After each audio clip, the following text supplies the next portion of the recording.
Olá, mundo condominial. Meu nome é Wesley Nunes. E eu me chamo Marcelo Santos. E hoje nós vamos tirar uma dúvida de você, que é morador e não tem ideia de que o seu síndico pode atrapalhar na valorização do seu imóvel. Na verdade, você já sabia disso? Não. Também não sabia, não. Mas eu fiquei sabendo agora há pouco numa conversa prévia aqui e a gente decidiu, então, conversar um pouco mais sobre isso. Estamos aqui hoje com Felipe Martin, da Siner Imóveis. Não é isso, Felipe? Isso aí, perfeito. Siner de sinergia. Sinergia. Isso. Obrigado pela sua presença. Eu que agradeço. Nós estávamos conversando aqui agora há pouco, fazendo um bate-papo assim, e eu não tinha ideia do quanto a valorização de imóvel tem impacto pela administração de condomínio que possa existir. Então, assim, eu vou começar do beabá, que eu acho que é a pergunta que todo mundo teve essa ilusão a vida inteira. Imóvel só valoriza? Cara, essa eu vou até virar pra câmera ali, vai dar um foco. Não, imóvel não valoriza sempre. Muita gente, olha que eu sou do mercado imobiliário, vivo disso há 14 anos. Caramba. 14 anos e eu sempre escutei no começo, imóvel só valoriza. Sempre escutei também. Ao longo dos meus 14 anos, eu pude vivenciar na prática que imóvel nem sempre valoriza. É onde a gente vai destrinchar aqui os temas, os tópicos, o porquê não valoriza. Entendi. Então, assim, vamos começar logo partindo desse porquê. O que faz um imóvel desvalorizar? Então, pegando o gancho dentro do condomínio que você falou, síndico. Isso. Sempre Sempre voltando ao mundo condominial. Ao mundo condominial. Se você pega um síndico, por exemplo, que às vezes é profissional, como é no meu condomínio, eu tô passando por isso hoje. O anterior, que eu verificava que tinha um gás maior, queria melhorar e tudo mais. O que tá hoje, parece que não tá nem aí com a hora do Brasil, não tá fazendo só o básico do básico. O que na minha opinião, ele precisa fazer? Chamar os moradores pro game. Galera, tem coisas que ele não pode aprovar sozinho, porque ele pode ser responsabilizado e tudo mais. Depende do quórum de aprovação. Então, galera, ó, isso, elencar os tópicos que no condomínio estão tendo problemas, o que precisa de aprovação, ele chamar os moradores pro jogo, inclusive com a Assembleia Permanente hoje, que você pega aquele problema que tinha de juntar todo mundo num determinado dia, determinado horário. Agora tem a validade de 90 dias. 90 dias. Ela precisa de preencher alguns requisitos ali técnicos, não vamos entrar nisso agora porque é mais questões jurídicas. Sim, beleza. Mas ele consegue evoluir com isso. Então, coisas simples. Meu condomínio, por exemplo, pode melhorar a questão de ar-condicionado. É um condomínio de médio padrão na região de Jacarepaguá, que até hoje não tem ar-condicionado split nos quartos. Só pode ar-condicionado de janela. É uma coisa que agregaria valor e acaba dando uma desvalorizada. A manutenção, principalmente. Eu fiz reclamação de cadeira da piscina, cara. Não. Cadeira da piscina, mais de um ano para trocar. É uma coisa que acaba caracterizando um abandono de um condomínio que tem tudo para evoluir. Nesse caso, eu acho que o principal motivo pelo qual o condomínio pode ser valorizado, então, é contratando o Marcelo como síndico, então. Exatamente. Que aí não tem problema, o Marcelo faz uma boa gestão. Exatamente. E aí o condomínio vai pra frente, é isso? Exatamente. Uma boa gestão pode impactar na valorização do imóvel. Exato. Por exemplo, eu moro, são 5 blocos. Exemplo simples. Correto. Marcelo síndico, pega ali um representante por bloco que queira mudar. Cara, não é possível Sim. que não consiga um representante por bloco. Galera, a gente precisa aqui juntar 20, 30 procurações de cada um para votar esses tópicos específicos aqui que a gente vai melhorar. Cara, eu conseguiria no meu bloco, cada bloco aí são 80 apartamentos mais ou menos, juntar ali um terço, né? Um quarto, Entendi. metade de procurações para justamente você votar a questões sensíveis que precisam melhorar, específicos. Perfeito. Então elenca na própria procuração para a Assembleia, como o que eu acabei de falar do área split, uma vaga de moto que tem briga, às vezes, um local de moto. Ih, vaga então, hein? Isso é Principalmente a mudança de destinação de área, que tem áreas que são, entre aspas, mortas no condomínio. Sim. Você pode criar um novo item ali. Então, cara, Legal. Daqui a pouco a gente vai falar sobre isso daí. se Fala o aí, síndico Marcelo. tiver alguma coisa nesse sentido, enfim. Então, assim, o Felipe tá falando coisa assim a parte legal, né, dentro do condomínio. Mas eu trabalho nesse mundo há mais de 30 anos, no mundo imobiliário. Na verdade, a sindicatura, a gente tem menos tempo. Mas sempre trabalhei nesse ramo imobiliário. E uma coisa que eu sempre disse... Mais uma profissão? Mais uma. Eu sou corretor desde 2002. É mesmo, cara? Corretor desde 2002 não era nascido, Marcelo. já tava até casado.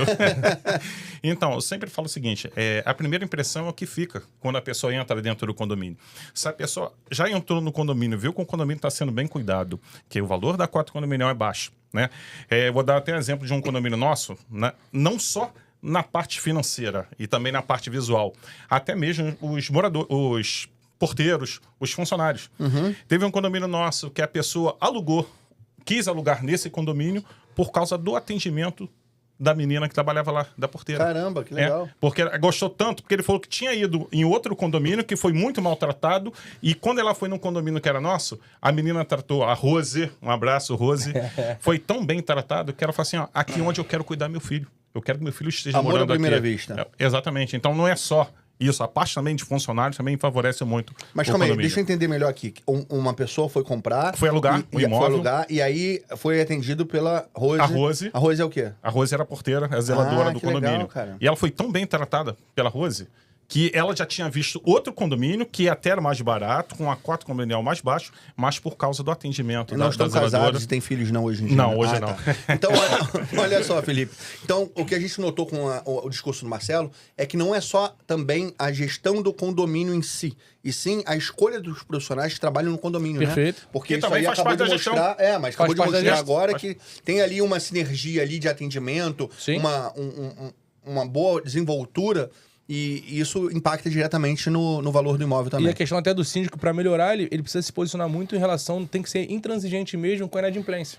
Porque a inadimplência de um afeta o todo. Afeta todos. Não pode ter amizade. Infelizmente não pode ter amizade. Ah, eu sou amigo do síndico, atraso um ano, aí faço acordo, aí tiro juros e multa. Não, cara. Atrasou, tem que ter um jurídico bem posicionado, que faça cobrança, que já ingresse com ação judicial e tudo mais, para que force a pessoa a estar adimplente. A Já sua vi... imobiliária faz isso? A administração de condomínio? É? Não, hoje ainda não. A gente não atua. Já tem tá. um projeto para isso, mas hoje ainda não Vou temos cobrar, hein? Tem projeto? Tem Vou não cobrar, temos hein? ainda uma estrutura bem definida, ainda precisando melhorar um Já pouquinho. tem prazo? Porque eu vou... Dentro de uns eu sou 12 igual meses aquela aí. repórter da Globo que ficava voltando pra cobrar a pessoa. Já montou? Vem aqui de novo. Uns 12 meses aí, acredito que sim. Dentro de um ano, entre 1 e 2 anos aí, a gente tem essa projeção legal. de estar fazendo essa Me melhoria. explica o seguinte, eu nunca entendi muito bem isso. Como que funciona a precificação e a valorização de imóvel? Uhum. Como que é esse padrão? Uma pessoa chega lá e fala assim, o padrão desse imóvel aqui é tanto, eu vou te cobrar tanto pelo metro quadrado. Claro. Como que é? Obviamente, parte do pressuposto que é a lei da oferta e da procura. Tá? O próprio mercado dita as regras. Onde a gente vê vários incorporadores, quando eles vão lançar um projeto, o que eles fazem? Eles fazem um estudo de viabilidade. Sim. Quer estudar que tipo de produto aquela região tem demanda reprimida, qual o metro quadrado médio que está sendo praticado naquela região, quais diferenciais competitivos eu vou colocar no meu empreendimento, para que com isso eu consiga achar um valor médio de Tipologia. de tipologia e um valor médio de venda final, tá? Entendi. Só que eu não gosto muito, como a gente falou aqui, de trabalhar com metro quadrado. Ah, qual metro quadrado de determinada região? Porque às vezes no mesmo bairro, na mesma rua, você tem metro quadrado mesmo, com cara? preços diferentes. Então, quando a gente vê lá, metro quadrado de Ipanema, sei lá, dá um exemplo aí. Taquara, Jacarepaguá, onde eu atuo ali, minha imobiliária tem Pechincha, freguesia. Uhum.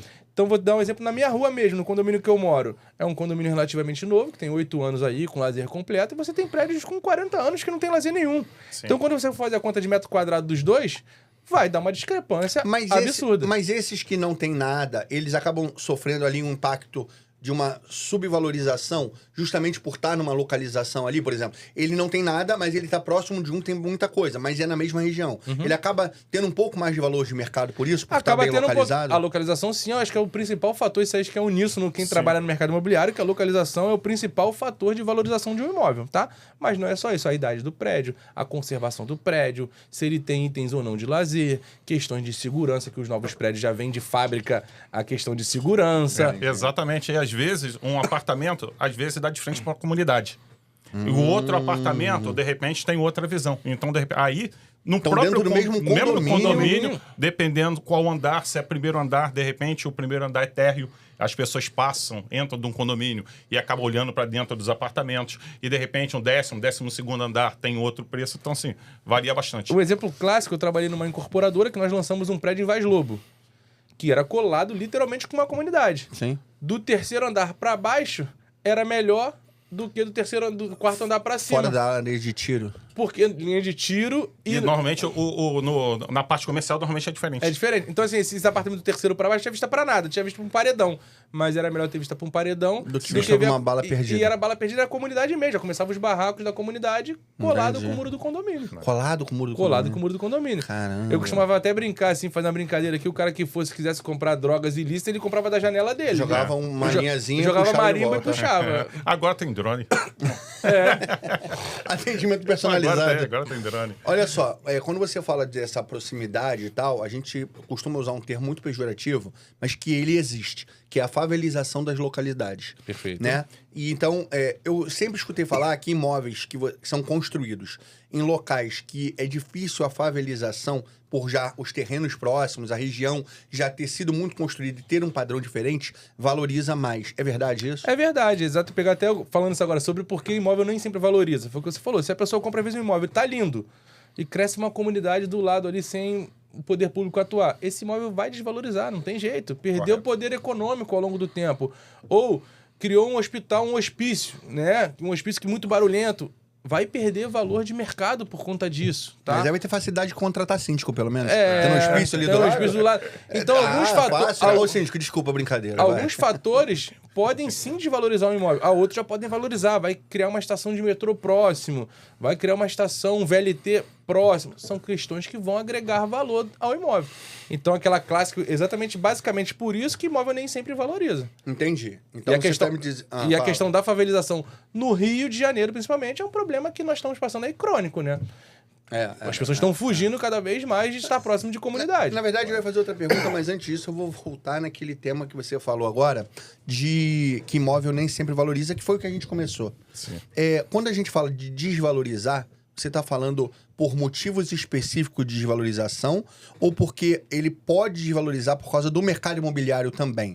Ou só assim, o síndico pode promover isso, a favelização pode promover, ou só o imóvel por si só, ele tende a desvalorizar de alguma forma? O imóvel por si só tende a desvalorizar, porque tem um efeito chamado efeito manada que todo mundo conhece, onde um vai, todo mundo vai, tá? Isso já aconteceu, eu entrei no mercado final de 2010 até 2013, tudo que você lançava no mercado, o mercado absorvia. A economia estava pulsante, os incorporadores lançavam produtos de qualquer jeito, e assim ia. Perfeito. De 2013, quem comprou em 2013, na maioria das pessoas perderam dinheiro, porque veio 2014, crise no governo Dilma, questão econômica, política do país, que fizeram os imóveis declinar. Então, quem comprou naquele momento ali, talvez nem tenha recuperado o valor do investimento até hoje. Rapaz, semana passada, veio um diabinho no meu ombro fazer pergunta, e dessa semana voltou, ele tá aqui me azucrinando aqui. Você acha, então, que o governo... não vou falar de esquerda, de direita, nada disso, mas o governo... Quem tá no poder é a esquerda hoje, mas pode ser o Bolsonaro, Lula, não tem problema. Isso, mas assim, o governo, ele consegue depreciar muito um valor imobiliário de acordo com o quê? Qual é o programa do governo ou o que o governo pode fazer? E aí eu vou entrar, sim, em vertente. Uma política mais popular, ela tende a melhorar o preço dos imóveis do que uma política menos popular? Como é que funciona isso? Cara, acho que o principal até para criar uma polêmica, e se o governo não se metesse, já seria uma boa ajuda. É verdade. Tudo que o governo se mete muito acaba atrapalhando, né? Essa que é a verdade. Então, foi o que falou, não tem esquerda, não tem direita. Sim. A iniciativa privada é o que move o país aí, tá?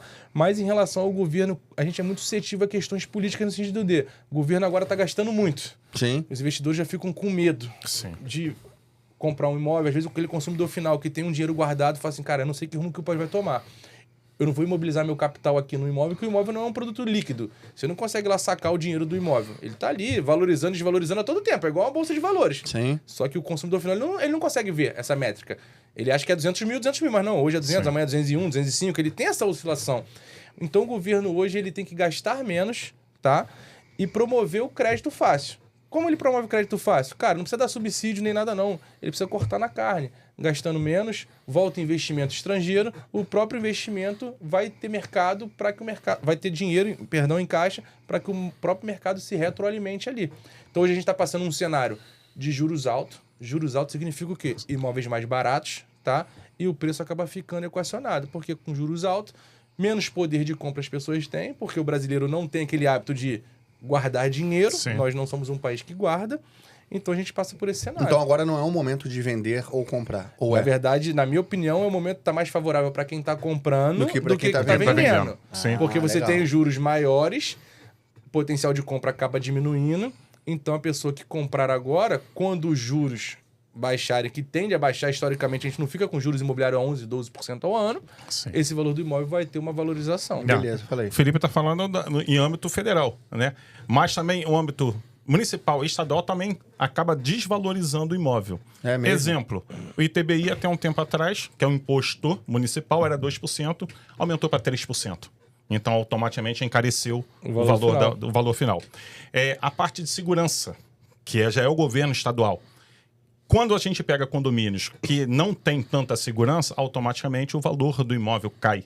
Então, quando a gente fala de governo, a gente não fala só de governo federal, não. Perfeito. Muito pertinente o que o Felipe falou, que é na parte de financiamento, porque com as taxas altas, automaticamente as pessoas deixam de comprar imóvel, porque a prestação fica muito alta, mas também o âmbito municipal, também estadual, acaba desvalorizando também o preço do imóvel. E só finalizando a questão do preço, muita gente se assusta assim, mas eu vou financiar com juros de 12% ao ano, vou juntar dinheiro para comprar mais na frente. Nunca vi isso dar certo.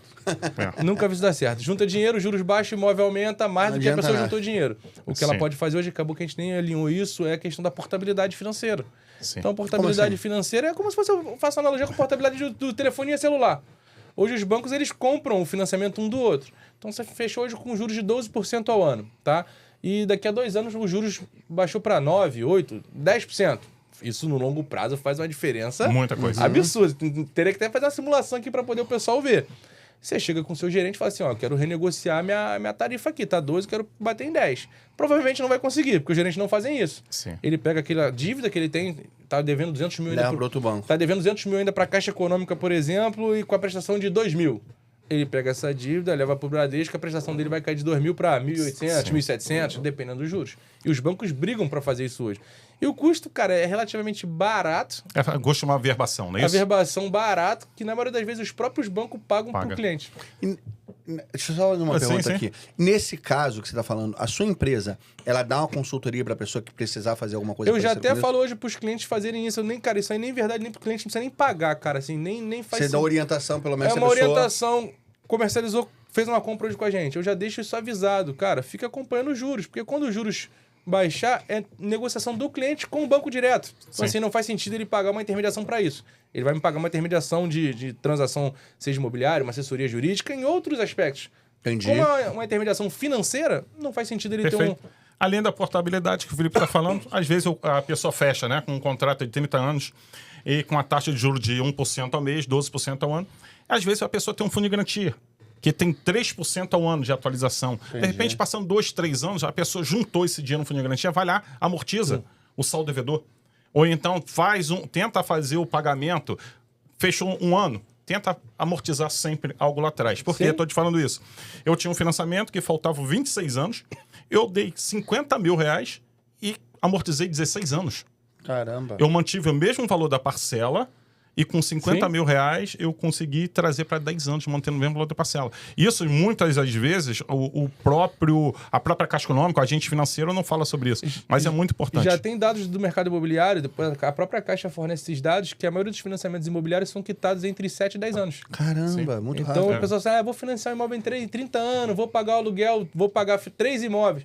Mentira, você vai quitar em 7, 10 anos. Só leva até o final se não fizer isso. Pô, você tem um fundo de garantia, pode amortizar de 2 em 2 anos. Você tem férias 13º se for um assalariado. Se for um empreendedor, de vez em quando ele tem aquelas porradas, uns bônus. O cara vai lá e amortiza. Eu quero falar pra você de casa, que tá vendo essa nosso bate-papo de hoje, que se o Marcelo continuar sabendo muito desse assunto, eu vou botar ele do outro lado pra ele ser entrevistado junto com a gente. Tá bom? Porque o Marcelo tá muito conhecedor do assunto hoje. Olha só, de casa, presta atenção. A descrição desse vídeo vai estar o contato tanto da Ciner Imóveis, do Felipe, quanto de todos os nossos patrocinadores que estão passando nas telas laterais. Então, mais uma coisa que eu queria pedir de vocês. Inscreva-se no nosso canal e dê uma curtida nesse vídeo, deixe o seu like, que é muito importante pra gente. Já que a gente tá falando sobre imóveis novos e tudo mais, imóvel na planta. Isso eu sei que é polêmico. Ainda vale a pena? Vamos lá. Dá pra responder com aquela frase clássica que é estudante de direito. Depende. Depende. Exatamente. Ô, Vander, fez escolinha com você aqui, ó. Eu perguntei ele se imóvel na planta vale a pena, ele falou depende. Aí, depende, porque, cara, eu vim, como eu te falei, eu vim do mercado de lançamento, trabalhei aí, cara, esses 10 anos no mercado de lançamento. Há 3 anos eu resolvi sair de uma incorporadora, onde era gerente comercial, para abrir meu próprio negócio. Legal. O lançamento vale a pena para algumas pessoas que às vezes elas não conseguem juntar o dinheiro, elas precisam diluir o valor de entrada. Então é um facilitador a compra ali, tá? Mas infelizmente hoje muitos imóveis em lançamento estão com os valores maiores do que os imóveis prontos na região. Sim. Então, o que isso ocasiona? Será que esse imóvel tem um diferencial competitivo que na entrega dele ele vai valorizar ainda mais? Eu não tenho visto isso na prática, tá? Entendi. Isso é uma faca de 2 gumes, né? Salvo algumas exceções, rapidinho, Marcelo, salve algumas exceções de alguns pontos específicos, um produto bem específico, uma vez a localização centro do Rio, que pô, tava bem deteriorado, tá começando a ser investido, centro metropolitano aqui na Barra da Tijuca, que tá começando a ser desenvolvido agora, eu acredito sim em valorização de imóveis na planta. Mas em outras regiões já consolidadas, Sim. eu não consigo ver essa... Perfeito, eu acho que exatamente. São as regiões já consolidadas. Porque vamos trazer um exemplo para Maricá e Itapuaçu.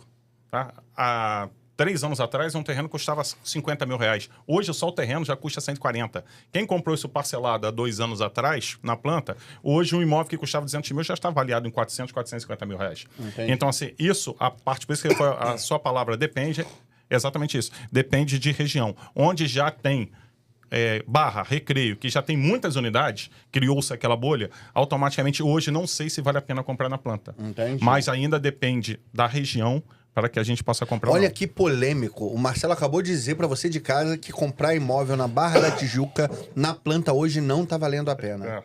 Foi isso que você falou? Depende.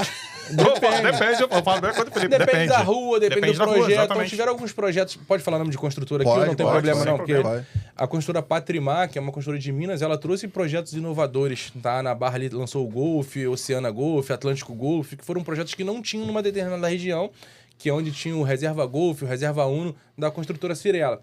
Então ali você tinha apartamentos grandes, 300, 400, 500 metros quadrados. Ela veio com uma proposta de imóveis menores, numa região que tinha demanda para isso. Então esse, por exemplo, especificamente, eu acredito que você vai ter uma Criou uma valorização. demanda para um certo nicho de mercado. Um nicho de mercado. Você tem pessoas que têm um poder aquisitivo alto, Exatamente. que, por exemplo, às vezes o cara não quer morar num imóvel de 300 metros quadrados, 500 metros quadrados, é muito grande. Sim. Às vezes é um casal só que 150 metros quadrados já é um mega apartamento e ele atingiu esse público. Patrimar? Patrimar. Conhece alguém da Patrimar? Conheço. Fala o nome de alguém que eu possa convidar aqui agora. O próprio diretor da Patrimar, Gustavo Fidalgo. Gustavo Fidalgo, você está sendo convidado aqui a vir fazer uma entrevista conosco pra gente poder conhecer mais da sua construtora. Ele é um cara muito experiente, que ele já foi gestor de imobiliária, já foi diretor da Gafisa, se não me engano, cara, de diversas incorporadoras aí. Perfeito. Eu já é o diretor do Rio acho que não sei se é comercial barra incorporação, não sei mais ou menos como é que tá a divisão. Se é os dois ou um setor, mas, cara, pode chamar que é um cara que tem um gabarito total aí pra isso. Aguardamos você aqui para fazer uma entrevista com a gente, beleza? Perfeito. Fala aí, Marcelo.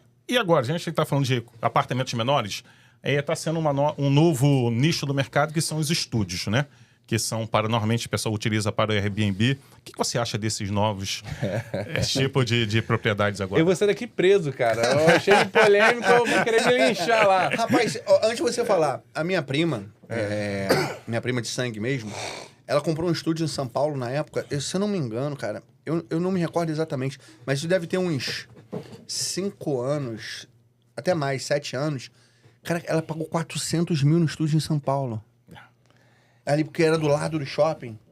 Até um abraço, Natália, Caio, um abraço pra vocês. Cara, é absurdo. Como que um estúdio ali, só por ser próximo, a localização boa ali, ser isso. Ó, sempre que eu vou pra São Paulo, eu fui pra São Paulo agora, eu fiquei em estúdio, fiquei uma semana lá no evento CIMI 360, eu acho que é muito bacana. E eu acho que no Rio a gente só tem um problema quanto a isso, que é a gente perdeu muito evento de fora, perdemos muito evento estrangeiro, a gente tinha aqui, congresso, campeonatos de luta, cara, a gente perdeu. Hoje a gente vive basicamente de turismo e do Rock in Rio. Então a gente precisa trazer esses eventos novamente para o Rio para que tenha demanda para esses apartamentos de loft aí, quarto e sala, enfim, tá? Então, como que se faz isso hoje? Na minha visão, eu não sou especialista em segurança pública. Esqueceu do Ano Novo. Oi? Ano Novo no Rio também. Não, mas é evento festivo, assim, que eu falei turismo. Então o Ano Novo acaba englobando o turismo. Ano Novo, Carnaval... Mas é bem pouco mesmo. Bem pouco. Mas São Paulo, você vê, é pulsante o ano inteiro. Porque é a capital de negócios do país. Todos os eventos são lá. Mercado imobiliário não tem um evento grande no Rio de Janeiro, por exemplo. É um mercado muito pulsante. Mas se enquanto a gente não melhorar a infraestrutura barra segurança pública, né, e trazer um benefício fiscal para que novas empresas voltem para o Rio, empresas que saíram, a indústria perdeu muita coisa, eu sou um pouco reticente com essa questão do quarto-sala. Tem demanda? Tem, mas eu acho que com o volume de quarto-salas que tem, vai ter uma taxa de vacância alta. Então, vou dar um exemplo só na Bandeirante. Estrada de Bandeirante, você tem o Projac ali, Projac, muita coisa era gravada ali, já não é mais. Sim. O Rio Centro tinha evento todo final de semana. Não tem mais. Não tem mais. E você tem vários ali de quarto-sala bacana, que eu já me hospedei, que estão com taxa de vacância alta. Isso que você tá me falando me soa como... Posso estar enganado, mas Airbnb no Rio de Janeiro ele não é tão atrativo quanto em outros estados, ou como São Paulo. Eu falo isso até porque tem um parente, né? O marido da minha cunhada, ele tem dois apartamentos em Ipanema, que é o... Pô, quem não quer estar em Ipanema, de Airbnb, que é muito sazonal, ele não tem aquela constância. Ele, às vezes, já estava querendo optar pela locação convencional para não ter que ficar com aquele estresse de Airbnb, porque o percentual de lucratividade não estava fazendo sentido, porque tinha muita vacância. E você, Felipe Martin? Que nome maneiro, né, cara? Felipe Martin.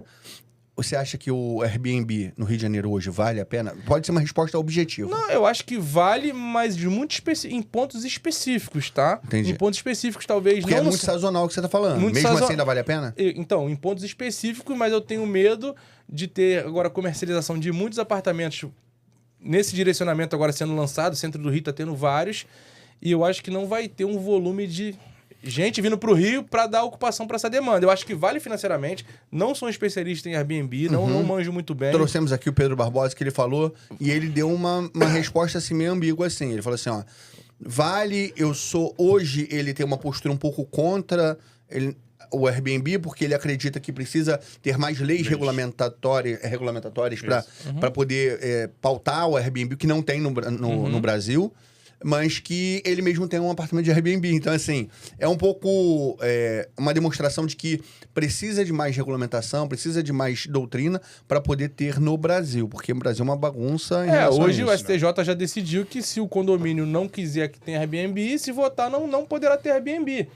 Então foi o que falou, ainda falta é que o problema vem depois que vem o direito para estar regulando aquelas situações. Então, entre Airbnb, você hoje, se você deve ter imóveis, claro, você iria preferir alugar como Airbnb ou locação tradicional? Hoje eu sou suspeito porque eu tenho 2 imóveis que estão alugados por locação tradicional. Então, já é uma resposta. Não necessariamente, assim, eu tenho pensado em fazer um Airbnb para testar, para começar a aprender, desenvolver, aprender na prática, até para, de repente, ganhar escala com isso. Hoje não, porque eu sou muito reticente à questão do Rio de Janeiro. Entendi.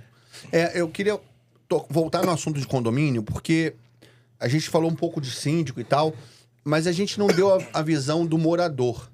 Hoje, um morador, eu sou o proprietário de uma unidade habitacional num edifício. O síndico, de alguma forma, ele pode prejudicar o valor de venda do meu imóvel? Pode. E como que ele pode fazer o contrário? Como que ele pode valorizar esse imóvel? O que eu posso cobrar dele para ele valorizar? Como ele pode prejudicar?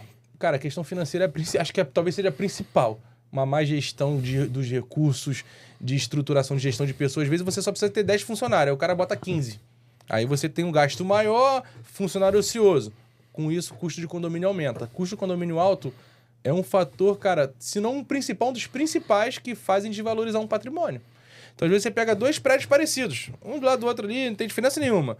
Um vai custar 200 mil, outro vai custar 150. Pô, mas o de 200 mil condomínio é R$1.000, o de 150 condomínio é R$1.800, R$2.000. Eu vou fazer uma brincadeira aqui com vocês agora, que eu fiquei pensando agora enquanto você está falando. Marcelo, me dá um tópico, só a frase, que determine o que o síndico pode fazer, que ele pode ajudar a valorizar o imóvel. Só uma frase. Gestão. Para mim, cobrança ativa de inadimplência. Fala você uma. Cara, pra mim ser mais ouvir mais os moradores, chamar mais os moradores pro game, como eu falei anteriormente aqui. Sim. Marcelo, mais uma. Simples. Contratação das melhores empresas para dentro do condomínio. Para mim, manutenção predial em dia, para ter uma boa qualidade de acabamento, tanto de fachada quanto de não ter vazamentos, de não ter problemas. E manutenção é verdade, porque eu tenho passado no meu condomínio, eu tô sendo até o morador chato, que eu tenho que reclamar direto. Entendi. Sim. Coisa que o subsolo tá um pinga-pinga, tem que consertar. Questão da cadeira da piscina que eu falei, pô... estamos vendo que, meu irmão, reclamei em janeiro do ano passado. Já estamos chegando no segundo verão, meu irmão. Tem o verão de 2024, sem mudança da cadeira. Isso o síndico não precisa nem de assembleia. Ele vai lá e compra a cadeira, faz uma cotação de 3 cadeiras, compra a cadeira e resolve o problema. Então, deixa só, complementando tudo que a gente está falando aqui, o síndico fazer uma boa previsão orçamentária. Onde contemple exatamente escutar o que as pessoas estão falando, as melhores empresas, ter já... Porque se daqui a 5 anos a gente vai ter que fazer um laudo de autovistoria, de repente daqui a 5 anos a gente vai ter que fazer uma manutenção predial, daqui a 5 anos a gente vai ter que fazer uma pintura de fachada. Por que já não colocar isso numa previsão orçamentária, para daqui a 5 anos a gente já ter um recurso, para que a gente comece do zero? Então, tudo depende do síndico, tá? Então, assim, a contratação, sempre falo isso, a contratação de uma boa administradora, né? E uma contratação de um bom síndico profissional é primordial. Você sabe como que eles fazem isso tudo? Um síndico pode fazer isso tudo funcionar de forma melhor? Assistindo e compartilhando lá Mundo Condominial, que é uma boa sugestão para você de casa, compartilhar com outros síndicos para poder conhecer um pouco mais sobre esse assunto. Eu queria voltar no assunto sobre valorização de imóvel, mas eu queria entender um pouco a cabeça do consumidor. Como que hoje uma família chega para você e busca, o que ele mais busca no imóvel? O que se valoriza no imóvel? Por exemplo, eu acho que eu não consegui me explicar bem. Eu quero piscina. Eu acho que o principal para mim são 2 vagas de garagem. Quais são vamos botar aí 5 coisas que mais se procura dentro de um condomínio hoje? Acho que a gente dá para dividir em dois cenários. Um é a ótica do consumidor final e outro do investidor. Tá? Legal. Sim. O consumidor final ele não vai muito na valorização, se o imóvel que ele está comprando hoje por $500 000, daqui a 2 anos vai valer $1 milhão. Ele não está muito nessa ótica, não. Ele está mais na morar ótica... e curtir. Ele quer morar e ver se aquele imóvel atende às necessidades dele. Entendi. Tá? Barra. Para esse, então, quais são as coisas? Localização. Tá?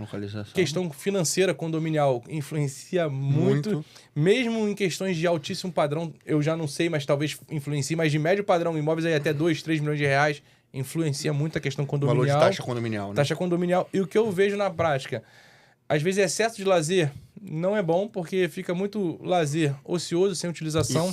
E custa caro, né? Porque acaba tendo manutenção. Um custo de manutenção o disso, que a galera mais usa em todos os condomínios que eu frequento, que eu comercializo e que eu moro. Cara, é o tripé, que é academia, uma boa academia faz a diferença, um salão de festas barra churrasqueira, que é uma área de resenha e interação entre os moradores, e uma boa piscina ali, um clube aquático com um barzinho. Então, eu acrescentaria a quadra e o campo. Que também, assim... Também, é verdade. Por causa das crianças, eu acho que verdade. Acabei esquecendo, e meu filho joga futebol todo dia. A quadra embaixo do meu apartamento, tá? Então, são esses 4 cenários. Aí o resto, bota um salão de jogos, uma brinquedoteca, etc. Acaba ninguém usando. Usa, mas assim, é muito esporádico.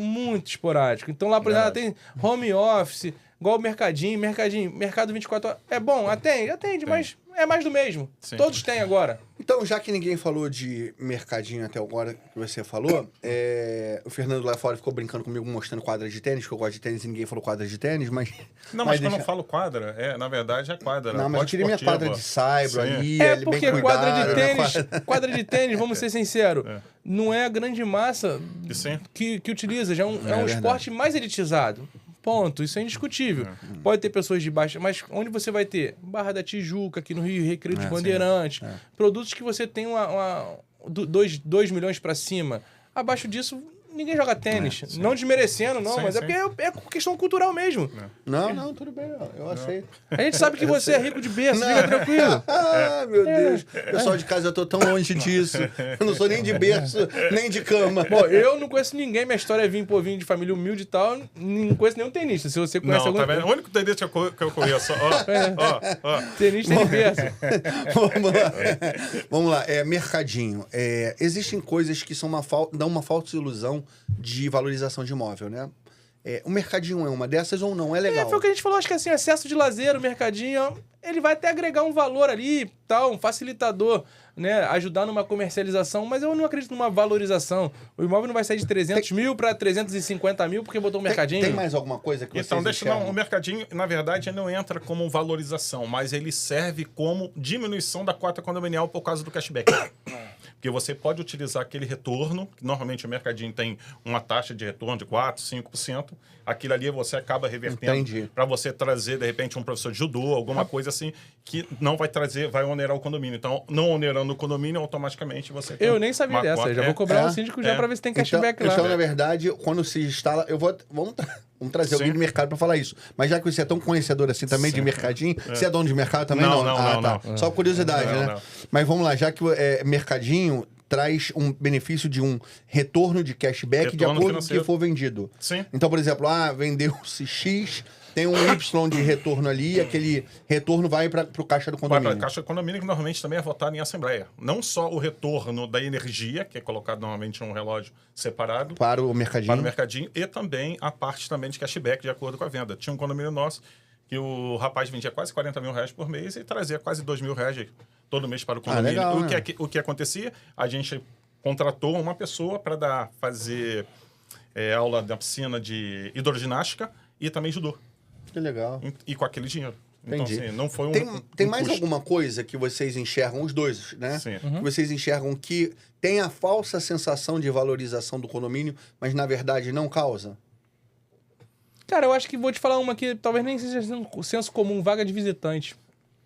Muita gente acha que vaga de visitante valoriza, eu acho que não muda absolutamente Também nada. acho que não. Porque no condomínio que eu moro, eu falo, não tem vaga de visitante, oficialmente, mas extraoficialmente tem. Cara, entrou já no corriqueiro, o Ashley vai me visitar, eu só tenho uma vaga, por exemplo. Eu coloco no grupo dos moradores, algum vizinho pode me emprestar sua vaga hoje que não esteja com carro, deixar eu entrar com carro?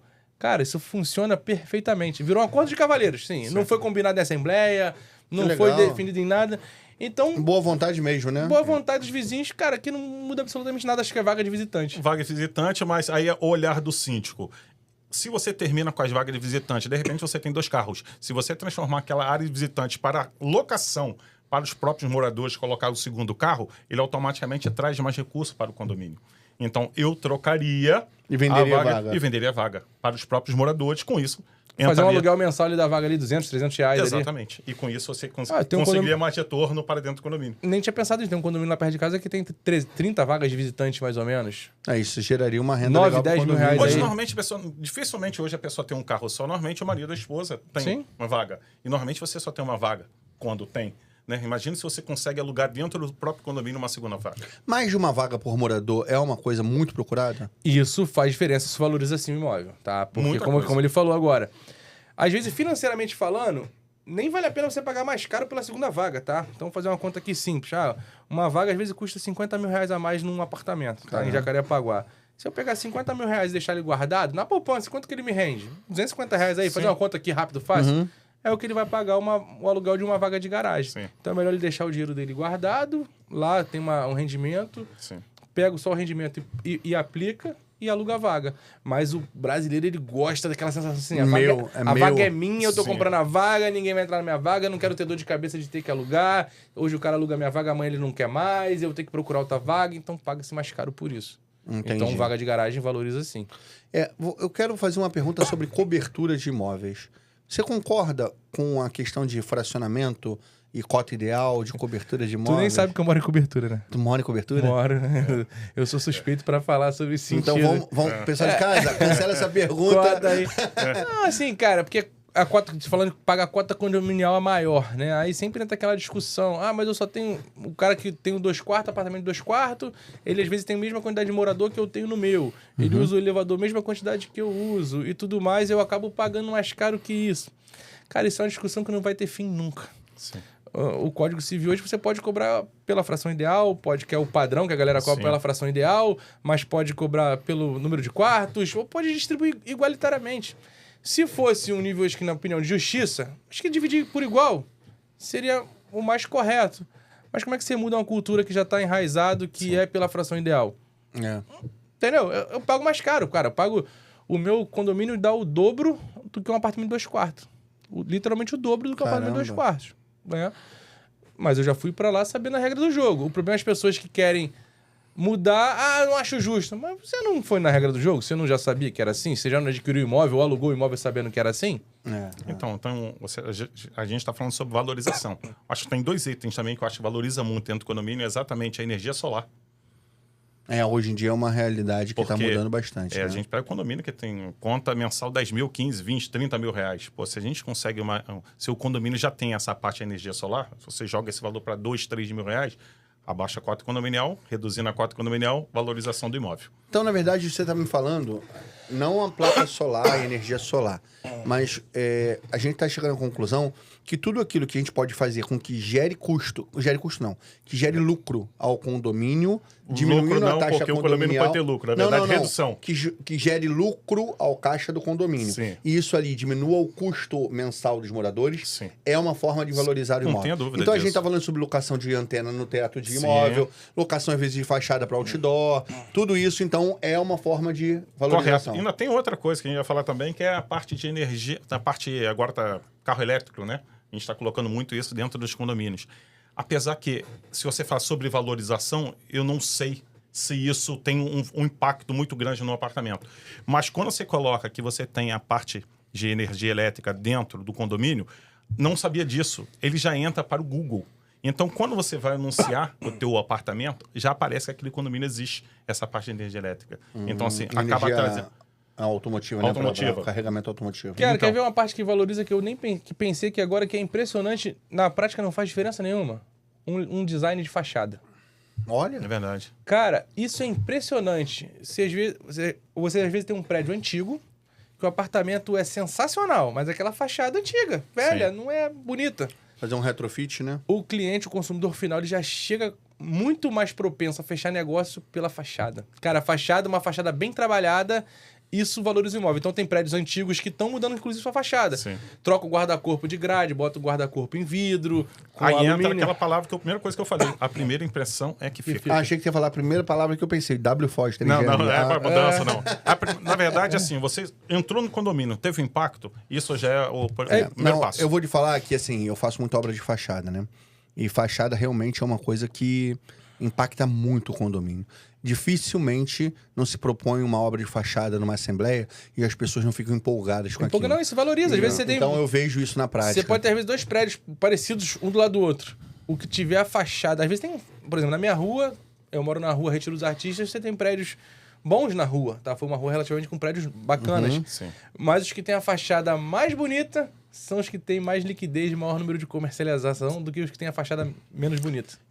Impressionante pra isso, você cara. ter uma ideia, isso é tão importante realmente, a fachada e a aparência, né, o visual do imóvel externo ali, ele é tão impactante que muitas das vezes eu vou para assembleia. Aconteceu isso há um ano atrás agora. Eu fui para uma assembleia que a fundação do prédio e os pilares de suporte do prédio estavam deteriorando, estavam com rachadura, estavam em colapso. E as pessoas, não, a gente vai fazer primeiro a obra da fachada. Eu falei assim, mas vocês sabem que se não cuidar disso aqui, o prédio pode cair. Não, mas a obra da fachada pra gente é fundamental.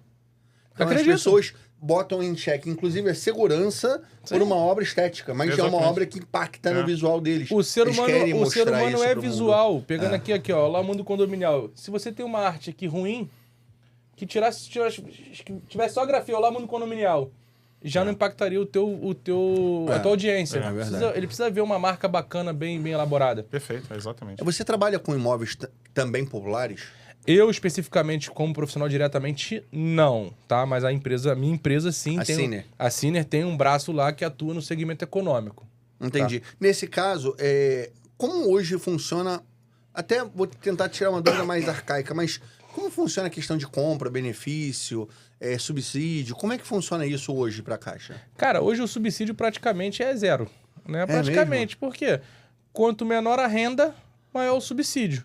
Mas como os imóveis do Minha Casa Minha Vida tiveram um valor muito alto, uma ascensão meteórica, ou seja, tiveram um crescimento no valor alto, a pessoa que tem uma renda de 2, 3 mil reais, dificilmente ele consegue comprar um imóvel aqui na região metropolitana. Seja, onde ele está conseguindo comprar com essa renda? Lá para dentro de São Gonçalo, Campo Grande, mas não é centro de Campo Grande, nas regiões ainda em desenvolvimento, Campo Grande, Santa Cruz, Baixada Fluminense. Agora, Zona Norte do Rio de Janeiro, Zona Oeste do Rio de Janeiro, ali, Jacarepaguá, etc., não consegue adquirir um imóvel com a renda baixa, então o subsídio acaba meio que caindo em desuso. Porque com a renda baixa ele financia pouco, o valor do imóvel é alto, ele não consegue fazer aquisição. Então hoje com 2, 3 mil reais de renda, você não consegue subsídio para poder fazer compra? Na verdade, consegue o subsídio, mas vamos dar um exemplo aqui. O imóvel está custando 250 mil. Tá. Aí ele financia ali 150 mil reais. Tá. E ele tem um subsídio de 10, total de 160 de poder de compra. Como é que ele compra um imóvel de 250 mil? Sim. Ele vai ter que ter aí 90 mil reais de entrada, sendo que o construtor... As construtoras aí é uma conta até difícil, eles só parcelam um percentual do valor do imóvel, mas com a equação de acordo com a prestação que o cliente consegue pagar, de acordo com a renda dele. Então, às vezes, a entrada, o valor que ele tem que dar à vista, então de 90 mil, de repente a construtora vai exigir que ele dê 60, 70 mil de entrada, porque com essa renda ele só vai parcelar 20 para o cliente para diminuir a margem de risco dela. O preço da Minha Casa Minha Vida aumentou muito? Aumentou bastante, cara. Hoje na Zona Norte do Rio de Janeiro, Jacarepaguá, você não compra um imóvel abaixo de 200 mil reais. Dessas construtoras. Você não compra um imóvel abaixo de 200 mil reais. E outro fator de entrada, que antigamente as pessoas faziam muito, era da entrada com FGTS. Sim. Né? Essa parte não financiada pelo agente financeiro, normalmente era utilizada com fundo de garantia. Mas, de acordo com as liberações dos fundos de garantia durante os últimos anos, até o FGTS, que as pessoas utilizavam normalmente nesse intuito para a compra do imóvel, hoje já praticamente entrou em desuso, né? Sim, Exatamente sim. por causa disso. Porque a pessoa já vai tirando um saque aniversário, acaba tirando esses valores. E tem até empresa que já antecipa esse pagamento com o financiamento. O governo travou um pouco a questão de financiamento do Minha Casa Minha Vida para imóveis usados, né? Isso Como aí. é que funciona isso? O Minha Casa Minha Vida é o programa do governo, assim como o Lula assumiu, ele ampliou, né, para o Minha Casa Minha Vida para os imóveis usados, só que tá faltando verba agora. Desculpa. Antes do Minha Casa Minha Vida só poderia ser para imóveis na planta. Era voltado para imóveis na planta. Aí depois- Aí ele abriu uma modalidade para imóveis usados. Ah, legal. E o que acontecia? Os imóveis usados estavam mais baratos do que os imóveis novos, né? Então houve um desvio de compradores por imóveis usados. Então o governo, obviamente, não é burro nem nada político, ele falou, não vou acabar com o programa, não. Mas eu vou criar dificuldades que, na prática, eu vou acabar com o programa. Entendi. Então, no faixa 3, por exemplo, que eram imóveis até R$350 mil e renda acima de, se não me engano, de 4.500, tá? Ele abaixou o valor máximo do imóvel de 350 para 270 e valor percentual máximo de financiamento de 50%. Caraca. Então, na prática, ele viabilizou a operação. Quem que ganha 6, 7, 8 mil reais, que é o teto, E vai comprar um... vai ter 50% de entrada. Não, e vai comprar um imóvel popular, né? Não, Porque até na compra teoria... imóvel bom, não. Compra imóvel bom de 270 mil, mas ele vai ter esse 50% de entrada? Entendi. Não vai ter 50% de entrada. Aí, o faixa 2, que é o imóveis rendas abaixo de 4.500, aí, imóvel até 264 mil. Você tem até bastante imóvel para comprar, mas hoje não tem verba. Não estão tendo liberação de verba. Então, a tendência é que esse programa acaba em breve também para facilitar cada vez mais os imóveis novos. Os imóveis novos não estão com problema de verba, por quê? Aí, cara, entra a questão de lobby dos grandes incorporadores. Exatamente. Né? Aí também tem a questão até política social, que é onde a máquina gera mais empregos, né? Créditos, insumos e tudo mais. Então está sendo direcionado mais para os imóveis novos. Essa bolha, não acho que seja uma bolha, mas há um tempo atrás eu senti que, assim, para onde você olhava, estavam construindo Minha Casa Minha Vida, né? E isso prejudicou as outras incorporadoras, as outras construtoras, nesse quesito. Virou uma bolha isso ou não? Não, bolha não, porque o mercado imobiliário é totalmente diferente do americano, tá? Então eu teria que ser um podcast só para isso só. Entendi. Bolha não. Mas hoje você conseguiu ter imóveis mais baratos em regiões que antes você não tinha, tá? Então, por exemplo, Recreio dos Bandeirantes tiveram alguns incorporadores que lançaram projetos mais em conta, tá? Como a Tenda lançou, Encamp lançou, Novo Lar lançou, imóveis no Recreio dos Bandeirantes, essas 3 incorporadoras que atuam no Minha Casa Minha Vida. Entendi. Então lançaram imóveis aí na média de 260, 270 mil, 40 metros quadrados, 40 e poucos metros quadrados, em regiões que antes era inimaginável ter produtos nessa faixa de preço. Exatamente. Inadimplência. Queria concluir nossa conversa hoje. Claro. Já tá acabando já? Perfeito? Mas eu queria concluir com inadimplência. Existe o brasileiro... a gente teve aqui 2 advogados falar sobre inadimplência. E eu nunca entrei nesse assunto de inadimplência voltado ao mercado imobiliário, assim, na Perfeito. compra de imóveis. Mas antes de concluir isso, que agora me veio outra pergunta na cabeça, eu vou ficar maluco aqui. Não deixa eu esquecer isso não, hein? Aham. Ainda se vale a pena comprar imóvel para pensar em locação? Então, aí depende de novo. Ó, o cara lá atrás, Wander, o cara lá atrás tá puto lá, que eu falei, depende. O homem do depende lá. Depende. Por que depende? Você tem que fazer conta, tá? Alguns imóveis farão sentido você comprar para locação e outros não farão sentido. Então, aí é matemática mesmo, é você olhar sobre a ótica do negócio. Então, hoje eu tenho 2 imóveis que estão alugados por locação tradicional, tá? Eu tive uma oportunidade que eu comprei, era funcionário da construtora, tive um bom desconto, 20% de desconto, comprei em 2020 ou 2021, não me lembro agora, foi entregue esse ano, teve uma valorização no período de uma região que foi em Vargem Grande. Sim. Então hoje eu pago de prestação R$ 1.466. O meu aluguel custa R$ 2.000. Então o inquilino está pagando meu financiamento e mais amortização. Eu fiz a conta, amortizando R$ 500 todo mês, eu estou amortizando uma média de 3 parcelas. Ou seja, eu pago uma mais 3 com o valor do aluguel. Então, nesse cenário, está fazendo sentido. Você entendeu que com R$500 ele está quitando 3 parcelas? 3 parcelas. Isso aí, pelo próprio aplicativo, o cliente ele faz essa projeção, tá, gente? Você que tem um financiamento, entra no aplicativo do seu banco, seja Bradesco, Itaú, Santander, Caixa Econômica, tem lá a amortização que você faz. Em um outro imóvel eu comprei com um problema de documentação. e ele tá alugado, eu dei uns 200 mil, sei lá, um X valor de reais de entrada, e ele me rende percentualmente de rentabilidade 1,15% ao mês no valor da locação, porque eu comprei com documentação, tomei a posse antes e tudo mais, faz sentido. Mas todas as operações fazem sentido? Não. Aí tem que contratar um especialista para desenhar a questão financeira, se fará sentido pro consumidor ou não. Contratar especialista não, né? Contratar o Felipe Martin, que ele tá aqui falando, mostrando tanto conhecimento, não tem nem como procurar outro no mercado, né? Então, é isso que eu ia te perguntar. Vocês, então, fazem esse tipo de consultoria para quem quer fazer esse tipo de aquisição também como investimento? Como investimento, a intenção nossa é que o investidor continue ganhando sempre dinheiro. Porque se você ganha dinheiro comigo, você vai querer continuar ganhando sempre dinheiro comigo. Entendi. Então, não adianta eu te vender, às vezes, um imóvel. Você fala assim para mim, pô, Felipe, eu quero comprar um imóvel porque eu quero ter maior rentabilidade no aluguel. Eu não vou pensar, às vezes, como gerente de banco, que vai querer vender o produto que é melhor pro banco. Sim. Eu vou te vender o produto que é melhor para você. Às vezes, por exemplo, eu vou ganhar 50 mil de comissão, mas para você, como rentabilidade, não será bom.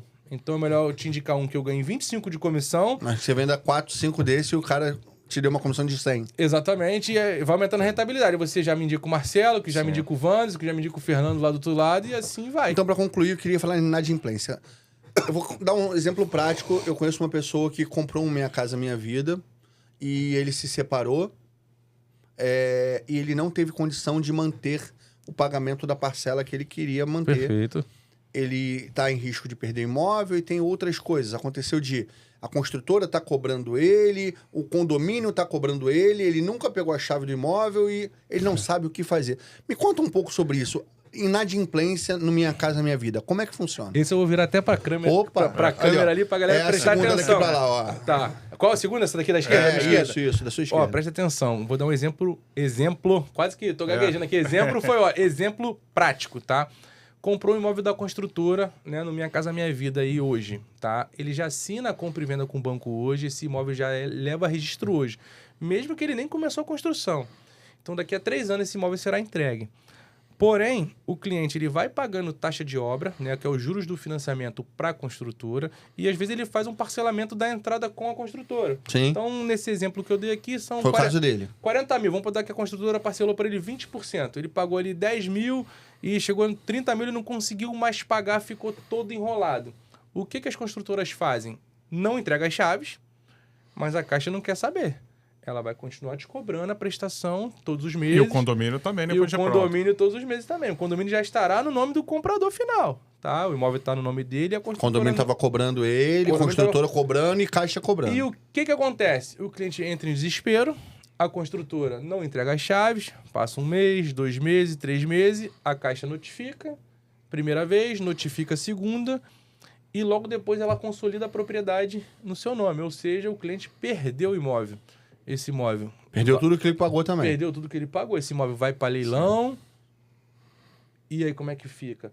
Porém, existem soluções práticas para isso, para que o cliente consiga resolver tanto a negociação da dívida quanto a emissão na posse. Ou seja, conseguir efetuar a mudança, tá? Entendi. Para isso, procure um profissional da sua confiança. De novo, o Felipe está aqui para isso. Então... Mas olha só, no caso dele, até me disse isso é legal.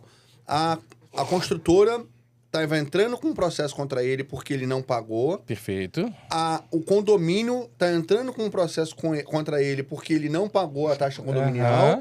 E a Caixa Econômica estava tomando o imóvel dele. Perfeito. Esses outros 2 processos vão continuar acontecendo? Então... Em paralelo? Mesmo ele perdendo o imóvel? O da construtora, tá? Não tem nada a ver uma coisa com a outra. A construtora parcelou um valor para ele, aquela dívida existe. Ele está devendo a construtora. É uma dívida que a gente chama de dívida pró-soluto, ou seja, a dívida relacionada ao bem, tá? O parcelamento da entrada do bem, mas a construtora ela não pode executar o bem. Então ela vai executar ele de alguma forma. Vai tentar penhorar um carro, protestar o nome, conta bancária, botar o nome ali no Serasa. E o condomínio, mesma coisa. Só que aquele processo do condomínio provavelmente cairá porque o banco, quando coloca o imóvel a leilão, nesses casos específicos, costuma colocar nos editais que pagará o condomínio, entregará o condomínio isento ali, quitado. Então você está me falando que uma defesa dessa possível pessoa que você faria seria tentar derrubar aquele processo do condomínio, porque a Caixa Econômica é obrigado a pagar ao condomínio a taxa que ele está devendo ao condomínio. A construtora não. Ainda vai ser um processo que é uma outra dívida, O ideal é o uma cliente, outra compra. O ideal, obviamente, eu não consigo atender todo mundo, é o cliente procurar um profissional especializado que vai auxiliar ele quando o problema acontece. O problema é que as pessoas vão deixando. Exatamente. Vão deixando. No caso dele, eu acho que ele recebeu a chave, cara. Então, É pior ainda. recebeu as chaves, menos pior. Ah, menos pior. Menos pior, já tá conseguindo. Tem gente que não recebeu as Não, chaves. mas ele recebeu, mas não pôde morar, porque o condomínio não deixou ele entrar também. Aí o condomínio nem poderia fazer Nem isso. poderia fazer isso. O condomínio nem poderia fazer isso, tá? Então o ideal é, cara, aconteceu o problema. O imóvel foi entregue. Ele tá devendo à construtora. Pediu a chave, a construtora não entregou. Cara, já contrata um profissional especializado pra resolver essa situação antes que passe 1, 2, 6 meses, 1 ano. Aí a Caixa consolida a propriedade. Aí é muito difícil, não vou dizer impossível, tá? Que no direito nada é impossível.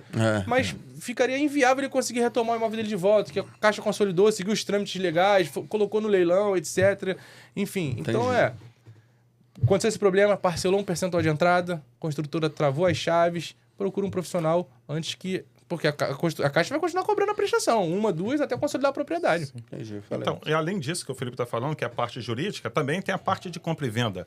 Porque se essa pessoa, que eu falo sempre, às vezes a pessoa está devendo 3, 4, 5 cotas condominiais, quando a gente vê que a gente vai juizar essa ação, né, contra o proprietário do imóvel, o que acontece? Por que essa pessoa não bota para vender? Ah, essa é clássica. Então, assim, é a coisa mais simples que tem. Às vezes a pessoa demora 2, 3, 4, 5 anos, aí o processo já tramita, o juiz já dá posse, já entra para leilão, aí a pessoa vai correr atrás, já poderia ter vendido, de repente, o imóvel, que de repente valeria 350 mil, que ele poderia ter vendido por 250 mil rápido, acaba no final sendo vendido no leilão por 150 mil. De repente é um caso desse também, se a pessoa está devendo, não tem condição de pagar, por que ele já não procura uma imobiliária Tentar fazer a venda para tentar imóvel, fazer né? a venda antes que aconteça qualquer coisa? O Marcelo pegou num ponto muito interessante, que o brasileiro ele quer esticar a corda até o limite. Sim. Não quer perder nada. Meu filho, você já perdeu. Você não tem como pagar mais. Então não deixa virar uma bola de neve. Acho que, cara, 99% dos brasileiros já passaram por algum problema financeiro, assim como eu, talvez vocês, enfim. Correto. Então foi o que falou, tem um imóvel de 350, pô, tá com 10 mil de dívida de condomínio. Cara, o imóvel não vale 350, você precisa se desfazer. Cara, nem 250, às vezes 300 mil você vai vender. Então é melhor você ter alguma coisa para receber do que deixar a corda esticar no limite. Aí se você conseguir um investidor, ele vai querer arrancar mais ainda do que dos 300, ele vai querer pagar os 250, 200. Sim. E na maioria das vezes não consegue, perde seu imóvel de bobeira. Porque o brasileiro sempre espera milagre. É isso aí. Ele não toma uma atitude. Ele sempre espera que vai ser uma providência divina que vai solucionar o problema. E ele não toma atitude esperando que não vai acontecer. Perfeito. Né? Ouça seu profissional, assim, o profissional que tá te assessorando, igual o Marcelo falou, cara, é perfeito. Tá com problema financeiro? Já viu que não vai conseguir recuperar, seja pagar a prestação, pagar o condomínio. O condomínio é até o menos pior. É menos pior não para vocês que por atrás do condomínio vai ferrar. Porque é um processo... Mas é menos tempo. É menos... O da Caixa Econômica, normalmente, 2, 3 meses já entra com o processo. Imóvel, na cobrança condominial, às vezes demora 2, 3, 4 anos. 4 anos, mas atrasou a prestação, viu que não vai ter como mais pagar a prestação? Ah, mas eu paguei 100 mil, só vou receber 50 agora. Melhor. Melhor do que nada. Você não vai receber nada e você ainda vai ficar devendo. Porque você, o adquirente num leilão, ele pode te cobrar a taxa de ocupação, o banco pode te cobrar a taxa de ocupação. E você perdeu o imóvel do E mesmo hoje, jeito. com legislação nova que tem, o banco ainda... Se a dívida não for sanada, o banco pode continuar te cobrando a dívida ainda, a diferença, se com o leilão não for sanado. Então, cara, resolve o problema e vai viver tua vida. Sim. Dá um passo pra trás pra dar Então dois você tá pra me frente falando depois. que o que você acabou de me falar agora, para concluir, se o seu imóvel for leiloado, mas o valor do leilão do seu imóvel for menor do que o valor que você estava devendo, você ainda continua devendo? Sim. Essa eu não sabia. É, pois é. Essa eu não sabia não, caramba. Já tem a legislação nova Achei pra que isso. o leilão fosse obrigado a chegar no valor da dívida, entendeu? Não.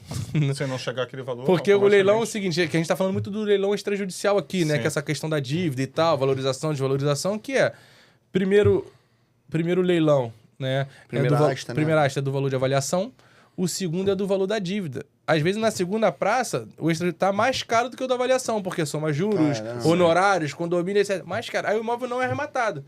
Aí depois vai para uma terceira praça. O banco ele pode leiloar de novo ou ele pode entrar para venda direto. O patrimônio é dele, ele consolidou a propriedade, ele pode vender direto. Antes de concluir, eu já falei isso 3 vezes antes de concluir. Eu só quero uma resposta rápida sua, porque eu vou chamar uma pessoa para falar só sobre isso. Leilão vale a pena? Cara, vale. Acho que vale, mas não isso que vendem aí como 100% lucratividade, como esse milagre. Os leilões têm os seus pormenores, têm suas dores, têm as suas nuances. Cara, isso aí realmente precisa de um especialista para avaliar detalhe por Não, detalhe. vamos trazer alguém aqui Não pra é pra falar, amador. justamente só sobre leilão imobiliário. Felipe, Aqui eu no Rio mesmo tem várias pessoas tem, aí. né? Depois você me indica alguns pra gente ver quem pode ser também de ser chamado aqui com a Perfeito. gente. Felipe, eu quero agradecer muito. Eu achei que foi muito assim, esclarecedor Sim. todas as suas colocações. Coisas muito engraçadas também, e coisas que me tiraram muitas dúvidas pessoais. O pessoal deve estar pensando que o negócio do Minha Casa Minha Vida fui eu que estou endividado, não sou eu, não. Mas vai ajudar uma pessoa que eu sei que está com Sim. muita dúvida sobre isso. Vai ajudar várias pessoas que estão nesse cenário. Vai, tem muita gente que Não, tá e nessa essa situação dica de também de inadimplência. antecipação, cara, de parcela, Não, cara, achei isso incrível, aí achei incrível essa ideia de... Às vezes a pessoa não tem esse conhecimento. Não, e às vezes a pessoa tá tão nervosa, né, e não tem ninguém para orientar, Sim. que a pessoa não pensa que uma solução ainda é se antecipar e vender, Isso né? auxilia até o síndico, porque você pega prédio novo que tem 400, 500 unidades, eu tava com um no Pechincha que tinham 25 pessoas nessa situação. O construtor não entrega a chave, não paga o condomínio, e a síndica tava desesperada. Falou, eu tenho 25 inadimplentes que não estão pagando, eu preciso resolver a vida deles. E o síndico podia dar uma orientação também, né? O síndico sabendo disso agora, assistindo, ele também vai chegar e orientar. Mas aí a Olha, pergunta, existe essa possibilidade. Será que ele tem esse conhecimento técnico? Não, mas agora... Não, mas É, agora... não tem, isso aí é Não, parte- mas agora ele... Agora não tem mais desculpa. Agora não tem mais mais não desculpa. tem mais desculpa. Isso aí, Indica um né? profissional e fala assim, cara, vai com esse cara lá que ele resolve, enfim. Esse procura- cara não, Felipe Martin, Martin. da Ciner Imobiliária. Ciner Imóveis.